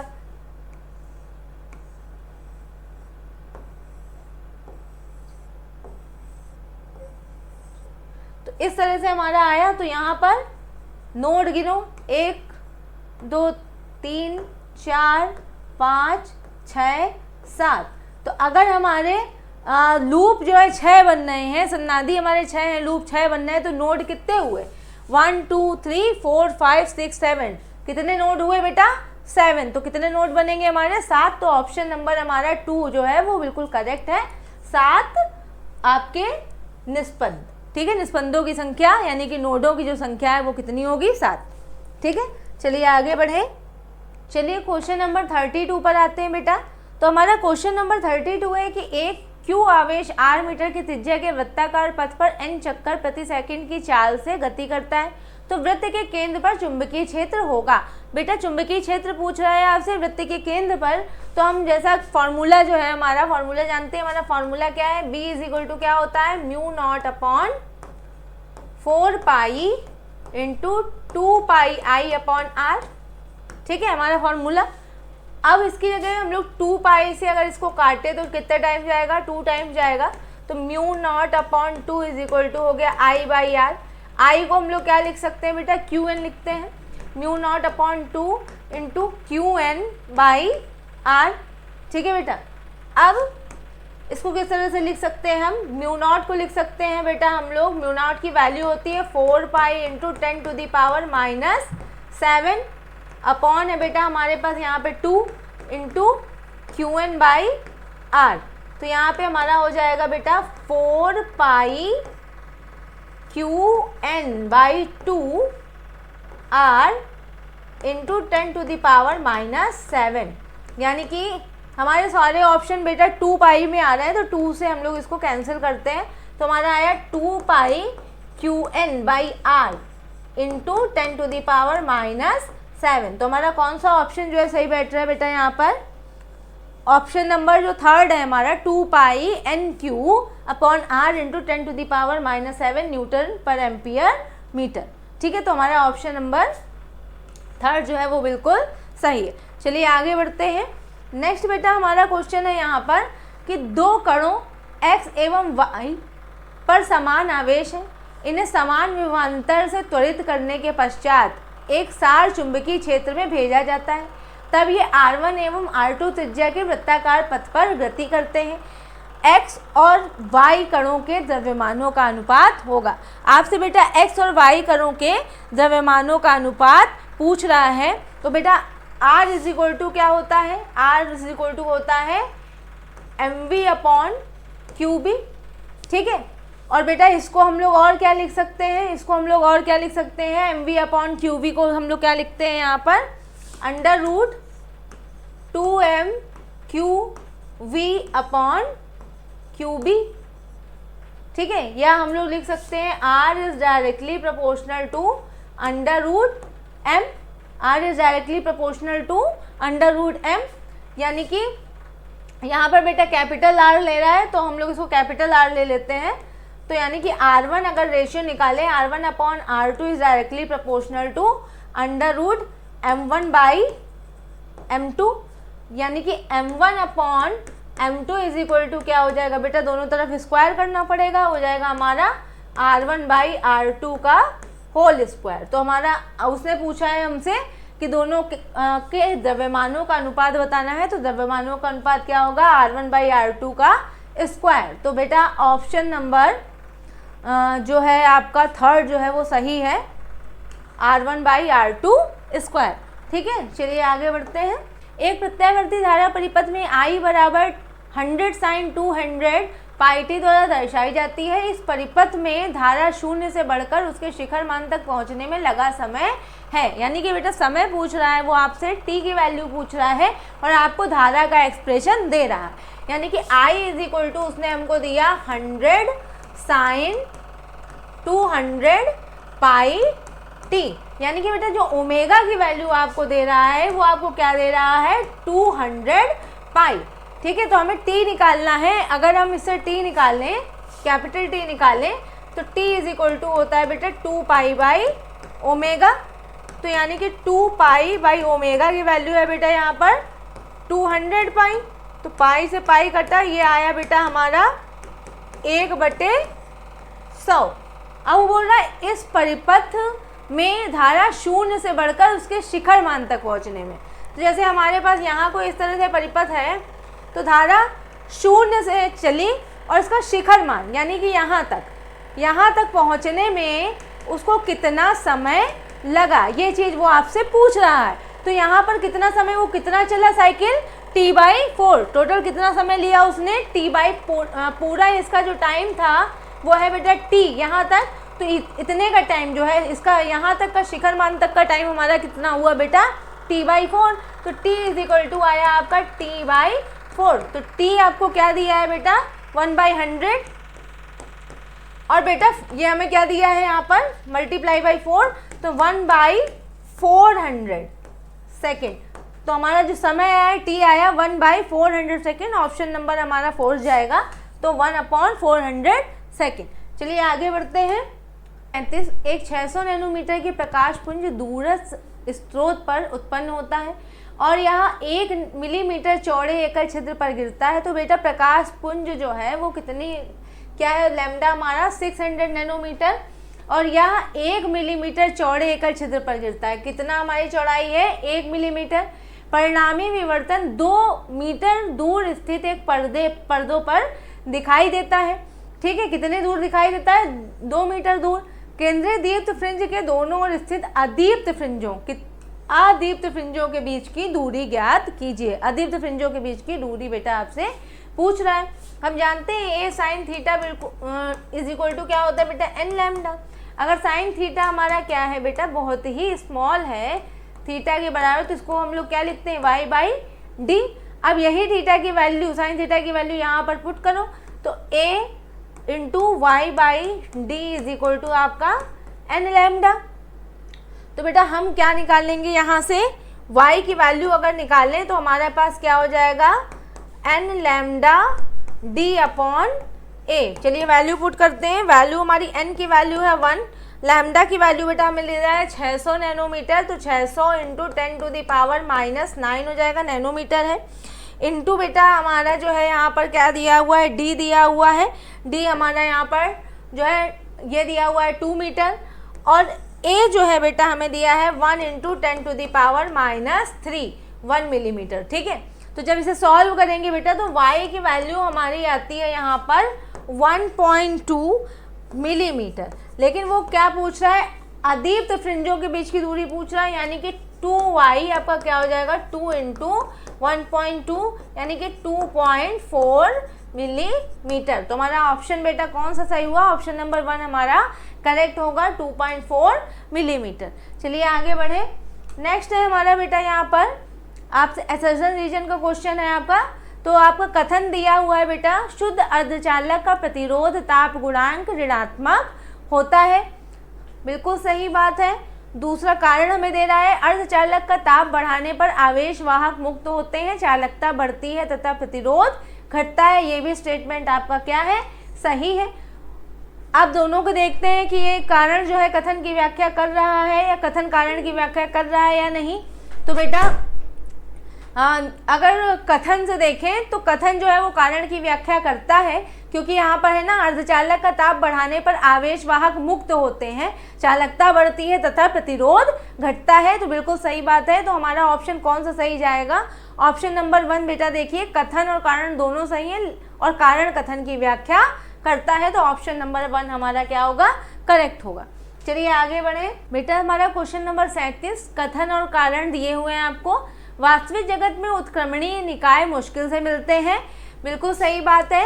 और कारण है बेटा, ज़्यादातर प्रक्रमों में ऊष्मा का क्षय होता है। बिल्कुल सही है कि ज़्यादातर जो भी हमारे प्रोसेसेस होते हैं उसमें ऊष्मा का क्षय क्या होता है, ज़्यादा होता है। लेकिन बेटा जो हमारा कथन है वो कारण की सही व्याख्या नहीं कर रहा है। तो बेटा ऑप्शन नंबर 2 हमारा क्या होगा, बिल्कुल सही होगा कि कथन और कारण दोनों सही हैं और कारण कथन की व्याख्या नहीं करता है। तो ऑप्शन नंबर 2 इज राइट। चलिए आगे बढ़े। हमारा नेक्स्ट क्वेश्चन है बेटा, यहाँ पर जो हमें एक सूची दी हुई है उसके अकॉर्डिंग हमें क्या करना है, मिलान करना है। तो बेटा यहाँ पे दिया है अवरक्त तरंगे, रेडियो तरंगे, एक्स किरणें या तरंगे पराबैंगनी किरणें। ठीक है, उनके अकॉर्डिंग उसने बोला है कि किस चीज़ में इनका कार्य होता है। तो मांसपेशियों के तनाव को दूर करने के लिए, सूचना के संचार में, हड्डियों के अस्थिभंग को पता करने में, या वातावरण की ओजोन की परत में अवशोषित हो जाती हैं। तो जो हमें सही मैच बेटा जो है हमें पता करना है। तो सही मैच हम देखें यहाँ पर, तो बेटा अगर हम देखें अवरक्त तरंगों का क्या कार्य होता है, अवरक्त तरंगें जो होती है बेटा मांसपेशियों के तनाव को दूर करती हैं, यानी कि 1 का क्या होना चाहिए, ए होना चाहिए। ठीक है, रेडियो तरंगे बेटा क्या करती हैं, रेडियो तरंगे हमारे रेडियो टेक्नोलॉजी है ना, तो रेडियो तरंगे क्या होती है, सूचना के संचार में हमें हेल्प करती हैं, तो हमारा सेकंड का बी होगा। एक्स किरणें बेटा हड्डियों में अस्थिभंग को पता करने में यूज होती हैं, तो यहाँ पे हमारा सी होगा। और लास्ट बचा पराबैंगनी किरणें, या वातावरण में ओजोन की परत में अवशोषित हो जाती हैं, तो ये हमारा हुआ डी, यानी कि 1 का ए, 2 का बी, 3rd का सी और 4th का डी। तो बेटा हमारा ऑप्शन नंबर अगर हम 2 देखें यहाँ पर, ए का फर्स्ट, बी का सेकंड, सी का थर्ड और डी का फोर्थ, तो ऑप्शन नंबर 2 इज करेक्ट। चलिए आगे बढ़ते हैं। नेक्स्ट बेटा हमें क्वेश्चन दे रहा है 3 सेल प्रत्येक का विद्युत वाहक बल 2 वोल्ट शून्य आंतरिक प्रतिरोध चित्रानुसार जुड़े हैं। तो शून्य आंतरिक प्रतिरोध अमीटर की रीडिंग जब यहाँ पर बेटा आपका होगा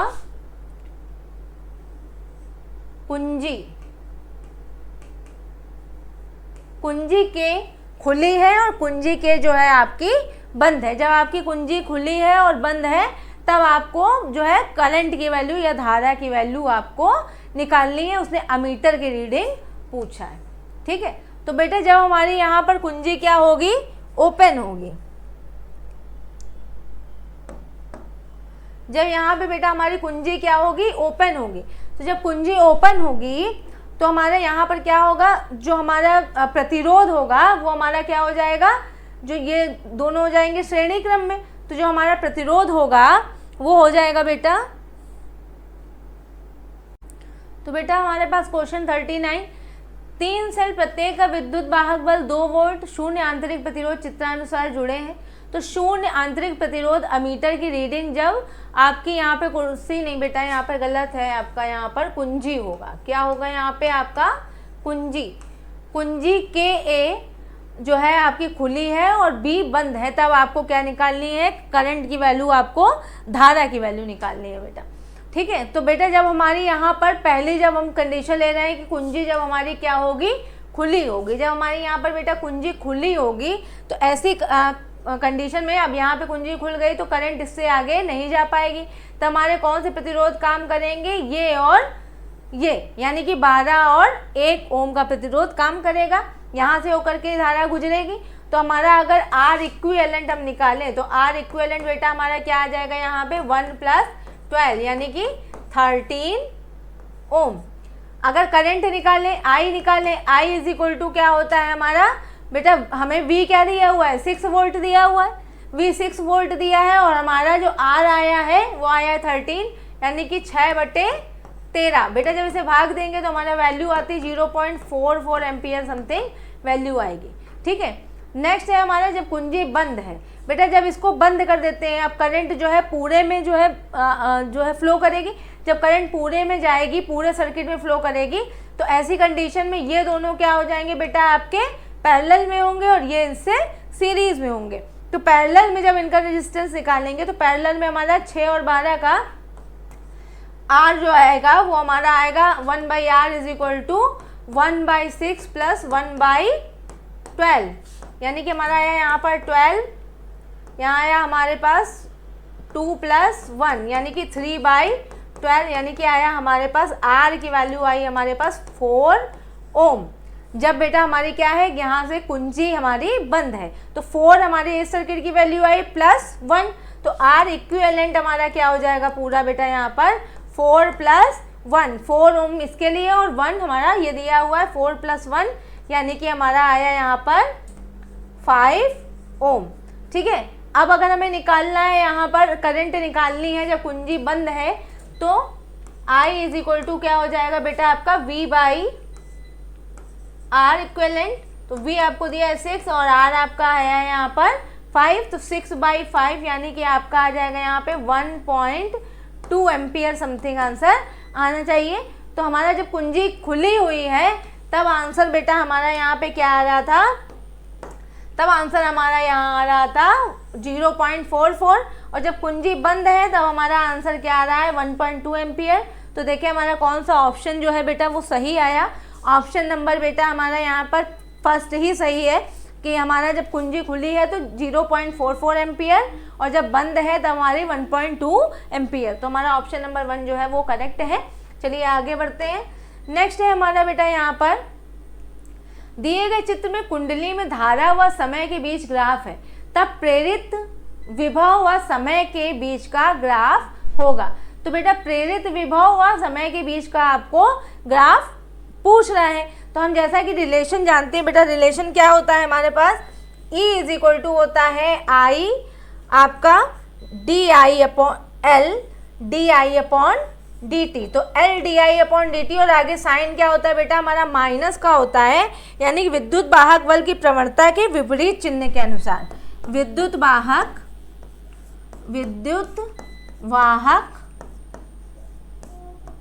बल की प्रवणता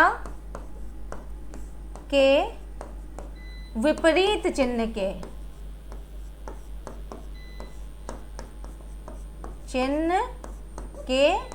अनुसार बदलेगा।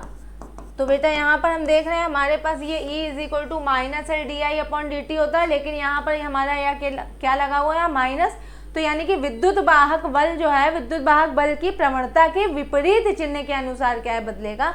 तो हमारा अगर ऑप्शन देखें तो किसमें विपरीत आ रहा है हमारा बेटा ऑप्शन नंबर 4। यहाँ पर देखो ऑप्शन नंबर 4 हमारे पास ये इस तरह से हमारा क्या आ रहा है विपरीत चिन्ह में, मतलब दूसरे एक्सिस में, दूसरे क्वाड्रेंट में जा रहा है यहाँ पर। तो हमारा किस हिसाब से बदलेगा, हमारा ऑप्शन नंबर 4 जो होगा वो हमारा बिल्कुल करेक्ट होगा। चलिए आगे बढ़ते हैं। नेक्स्ट है हमारा 41 नंबर क्वेश्चन। 0 डिग्री सेल्सियस पर बर्फ का कितना द्रव्यमान 200 ग्राम पानी में एक कुचालक बर्तन में मिलाने पर पानी का ताप जो है वो 50 डिग्री से घटकर 20 डिग्री हो जाता है। बर्फ की गलन की गुप्त ऊष्मा आपको 80 कैलोरी प्रति ग्राम दिया है। तो बेटा वो बोल रहा है बर्फ का कितना द्रव्यमान बर्फ के लिए बोल रहा है। तो यहाँ पर हमारे पास क्या है, एक तरफ हमारे पास यहाँ बर्फ है और एक तरफ हमारे पास यहाँ पर क्या है बेटा पानी है। वो बोल रहा है कि बर्फ़ जो है वो आपके 0 डिग्री सेल्सियस पे है। पहले 0 डिग्री सेल्सियस से कि बर्फ़ से 0 डिग्री सेल्सियस का क्या बनेगी बेटा पानी बनेगी, ठीक है। और आपका पानी का जो द्रव्यमान दे रहा है वो आपको बेटा 200 ग्राम दे रहा है।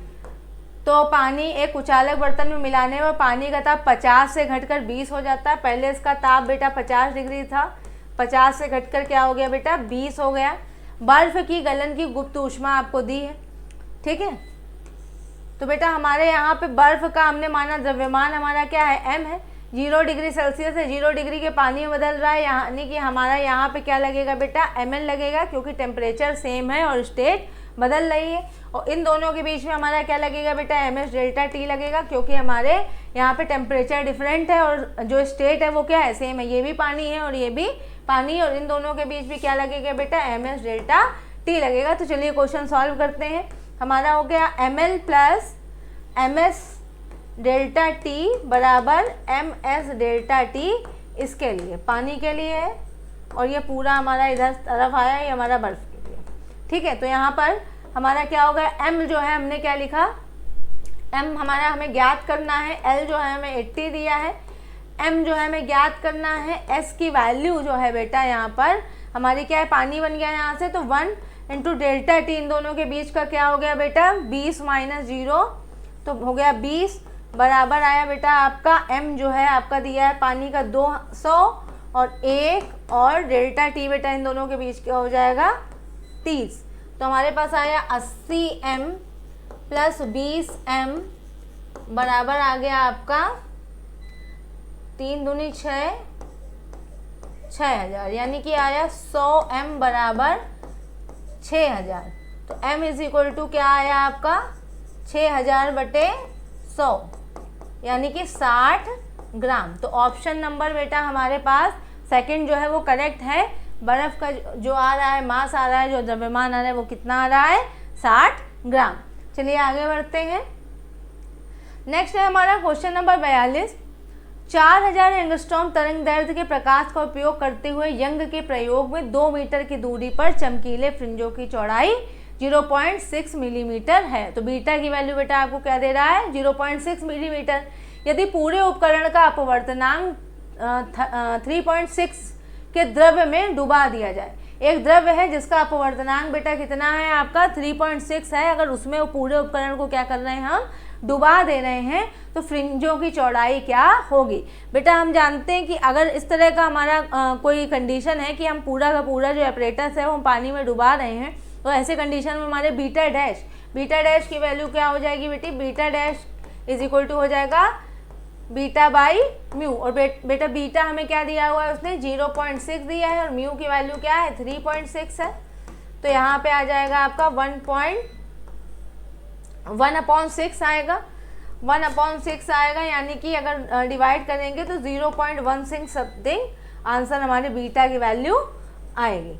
ठीक है 0.16 मिलीमीटर। तो ऑप्शन नंबर हमारा बेटा थर्ड जो है वो करेक्ट होगा 0.16 मिलीमीटर। चलिए आगे बढ़ते हैं।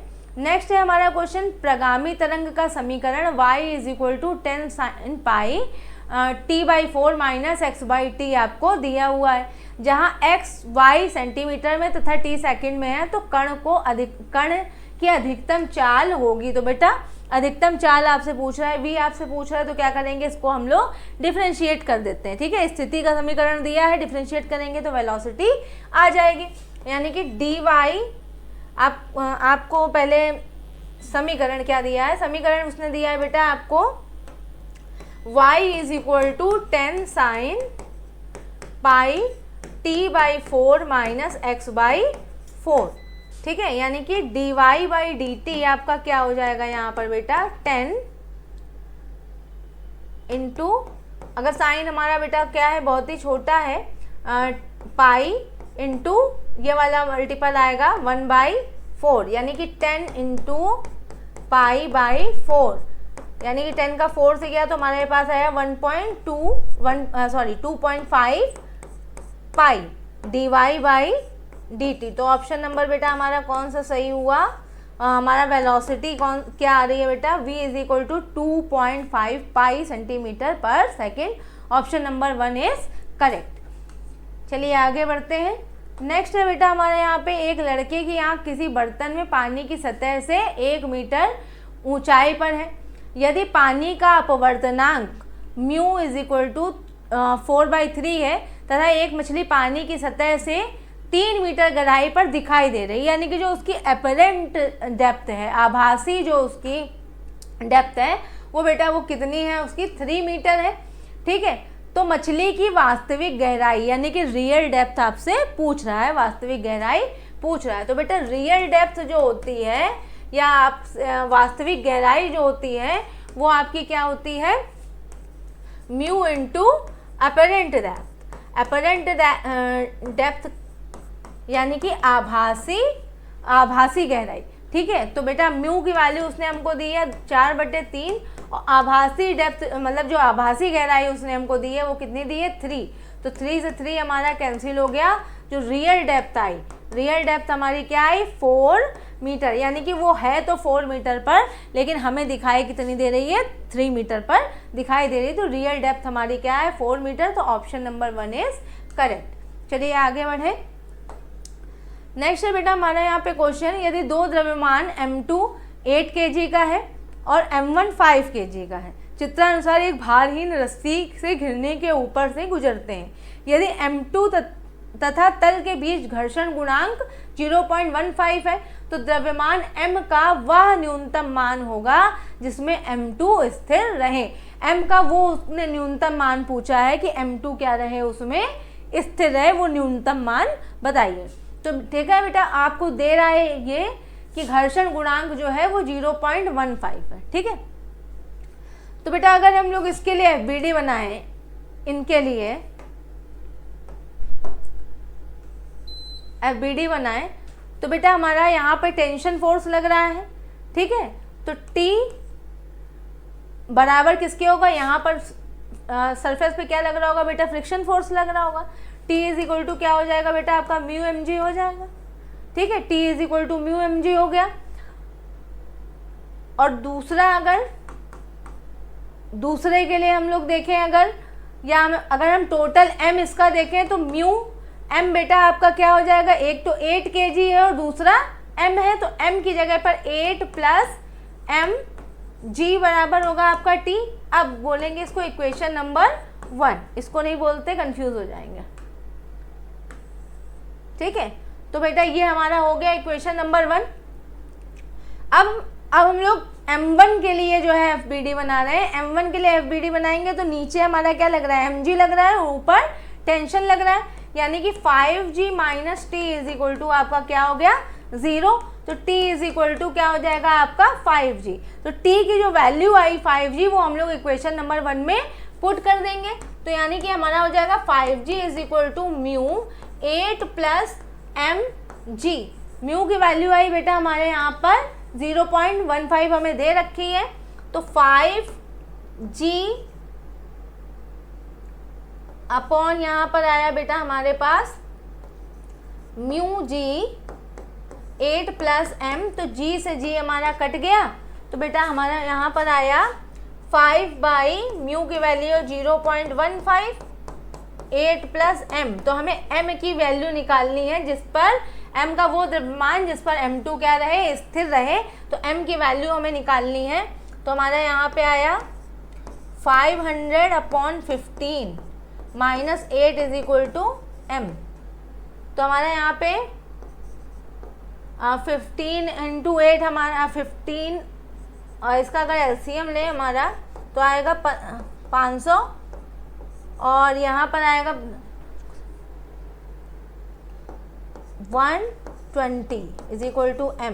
तो m आया हमारा 500 माइनस 120, तो 500 माइनस 120 बेटा, तो 500 माइनस 120 बेटा हो गया हमारा 380 अपॉन 15 इज इक्वल टू आया m। तो 380 और आया हमारे यहाँ पे 15 से डिवाइड कर रहे हैं, तो 15 2 जा आया बेटा आपका यहाँ पे 30, तो ये आया 8 0 आया, और 15 जो है आपका 5 जा होता है आपका 75 5 आया, पॉइंट लगाया 0 बढ़ाया, 15 3 जा होता है 45, तो हमारा यहाँ पर जो आ रहा है आंसर वो 25.3 समथिंग आ रहा है। तो ऑप्शन नंबर 2 हमारा क्या होगा, करेक्ट होगा 25.3 kg। चलिए आगे बढ़ें। 46वां क्वेश्चन है हमारा यहाँ पर, स्तंभों को सुमेलित कीजिए। आपको 2 स्तंभ दिए हैं, स्तंभ 1 और स्तंभ 2, तो आपसे पूछ रहा है इसमें कौन सा ऑप्शन जो होगा बेटा वो सही होगा। ठीक है, तो अब देखें हम यहाँ पर कि आपको दिया है स्तंभ 1 में प्रकाश उत्सर्जक जो डायोड है वो रिवर्स बाइड है, फॉरवर्ड बाइड है, या यूवी का मतलब अनबाइज्ड है, क्या है। तो प्रकाश उत्सर्जक डायोड जो होता है बेटा क्या होता है हमारा फॉरवर्ड बाइज होगा, तो हमारा ये तो हो गया हमारा A। फिर फोटो डायोड जो होता है वो हमारा क्या होता है बेटा रिवर्स बाइज होता है, तो ये हो गया हमारा B। और जो हमारा प्रवर्धक होता है बेटा वो हमारा अनबाइज्ड होता है, तो ये हो गया हमारा C। यानी कि A का S है, B का P है और R का C है। A का S है, B का P है, A का S है, B का P है और R का C है। तो ऑप्शन नंबर 1 हमारा क्या होगा बेटा करेक्ट होगा। चलिए आगे बढ़ें। नेक्स्ट है हमारा क्वेश्चन क्वेश्चन नंबर 47, यदि एक पिंड एक मशीन के द्वारा नियत शक्ति के अंतर्गत गति कर रहा है तो t समय में चली गई दूरी समानुपाती होगी। तो बेटा t समय में चली गई दूरी वो आपसे पूछ रहा है किसके समानुपाती होगी। ठीक है, तो बेटा हमारा यहाँ पर हम जानते हैं यहाँ शक्ति दे रहा है तो P इज इक्वल टू बेटा क्या होता है W/T होता है, और वो बोल रहा है P क्या है हमारा नियत है, ये हमारा क्या है कांस्टेंट है। ठीक है, P हमारा कांस्टेंट है यानी कि W/T भी क्या है कांस्टेंट है। W/T को हम लोग क्या लिख सकते हैं Fs लिख सकते हैं। Fs को बेटा हम लोग क्या लिख सकते हैं Ma और इंटू S T लिख सकते हैं। बेटा A को हम लोग क्या लिख सकते हैं, A को हम लोग लिख सकते हैं S/T² लिख सकते हैं इंटू S/T पहले से ही है। तो ये सब क्या चल रहा है बेटा आगे हमारा कांस्टेंट ही चल रहा है, यानी कि हमारा MS²/T³ इज इक्वल टू क्या है कांस्टेंट है, यानी कि S² is directly proportional to T³।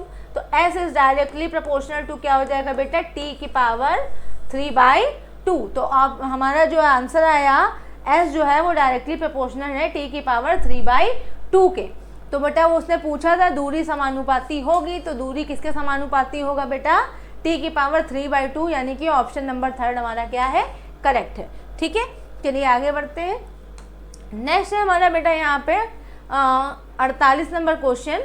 वो बोल रहा है सूर्य के चारों ओर घूमते ग्रह की क्षेत्रीय चाल होती है नियत। बिल्कुल सही बात है बेटा, जो चाल है वो हमारी नियत होती है। फिर बोल रहा है कि मॉड L/2m से दी जाती है, ये भी बिल्कुल ठीक है पॉइंट कि L/2m से ही चाल दी जाती है। थर्ड है हमारा सूर्य के ग्रह की दूरी सूर्य से ग्रह की दूरी के अनुसार बदलती है, ऐसा नहीं होता। तो हमारा जो थर्ड पॉइंट है वो क्या है गलत है। और नेक्स्ट है हमारा 3 को छोड़कर उपरोक्त सभी सही है, तो ऑप्शन नंबर 4 जो है हमारा सही जाएगा। तो हमारा जो करेक्ट ऑप्शन हुआ वो ऑप्शन नंबर 4 हुआ। चलिए आगे बढ़े। नेक्स्ट है हमारा बेटा यहाँ पे क्वेश्चन, यदि u की पावर आपका क्वेश्चन नंबर 49 में है कि अगर यूरेनियम 235 के एक परमाणु के विखंडन से 400 MeV उसी 400 MeV जो ऊर्जा है वो मुक्त होती है, तो 100 वाट शक्ति उत्पादन के लिए प्रति सेकंड कितने विखंडन की आवश्यकता होगी। तो बेटा प्रति सेकंड विखंडन यानी कि नंबर ऑफ फ्यूजन आपसे पूछ रहा है। ठीक है, तो बेटा कैसे निकालेंगे, आपको क्या क्या दिया हुआ है, आपको यहाँ पर दी है विखंडन से कितनी ऊर्जा मुक्त होती है 400 MeV, यानी कि E इज इक्वल टू आपका दिया है 400 MeV। 400 MeV को हम लोग क्या लिख सकते हैं, अगर इसको अगर मेगा इलेक्ट्रॉन वोल्ट में है तो हम लोग लिख सकते हैं 400 इंटू 10⁻6 इंटू 1.6 इंटू 10⁻⁻19। ठीक है, और हमें अब क्या निकालना है नंबर ऑफ फ्यूजन निकालना है, और आपको क्या दे रखा है 100 वाट शक्ति उसने दे रखी है। तो यानी कि आपको विखंडन की कितने प्रति सेकंड कितने विखंडन की आवश्यकता है, तो विखंडनों की संख्या बेटा क्या होगी आपकी 100 अपॉन पावर क्या दी है 100 अपॉन 400 इंटू 10⁻6 इंटू 1.6 इंटू 10⁻⁻19। तो बेटा यहाँ पर हम लोग इसको सॉल्व करते हैं, तो यहाँ पर आया हमारे पास 0.25 अपॉन 1.6 इंटू ये से सॉल्व होगा तो 10⁻⁻13। इसको सॉल्व करेंगे, पॉइंट उठाया 0 बढ़ाया, तो बेटा जब इसे सॉल्व कर रहे हैं तो हमारे पास आ रहा है 1.56 इंटू 10⁻12 समथिंग हमारे विखंडनों की संख्या आ रही 1.56 इंटू 10⁻12। तो हमारा ऑप्शन नंबर जो है फर्स्ट वो हमारा सही है 1.56 इंटू 10⁻12। चलिए आगे बढ़ते हैं। लास्ट क्वेश्चन है हमारा, निम्न में से सही कथनों को चुनिए। हमारा कथन 1 है, बढ़ते हुए परमाणु क्रमांक से बंधन ऊर्जा प्रति नाभिकीय कण घटती है। ठीक है। दूसरा है हमारा सभी नाभिकों का घनत्व लगभग समान रहता है। तीसरा है हमारा कोई भी कथन सत्य नहीं है। और चौथा है हमारा नाभिक के चारों तरफ घूमते हुए इलेक्ट्रॉन के वेग का वर्ग और त्रिज्या का अनुपात v²/r मुख्य क्वांटम संख्या n पर निर्भर करता है। तो बेटा ऑप्शन हमारा जो डी स्टेटमेंट है वो तो बिल्कुल सही है, और स्टेटमेंट बी भी हमारा सही है कि सभी नाभिकों का घनत्व लगभग समान रहता है। ठीक है, लेकिन जो हमारा स्टेटमेंट 1 है वो हमारा रॉन्ग है, और स्टेटमेंट सी भी जो है हमारा रॉन्ग है। तो हमारा राइट है बेटा यहाँ पे बी और डी। तो ऑप्शन नंबर हमारा जो है थर्ड सही होना चाहिए। स्टेटमेंट बी और डी हमारी क्या है बेटा, करेक्ट है। तो यहाँ से बेटा हमारा डिस्कशन आज का जो है ख़त्म होता है। नेक्स्ट पेपर में हम फिर डिस्कशन लेकर के आते हैं, और आशा है कि आपकी पेपर आपका अच्छा हुआ होगा और नेक्स्ट पेपर आप इससे भी अच्छा करेंगे। Thank you.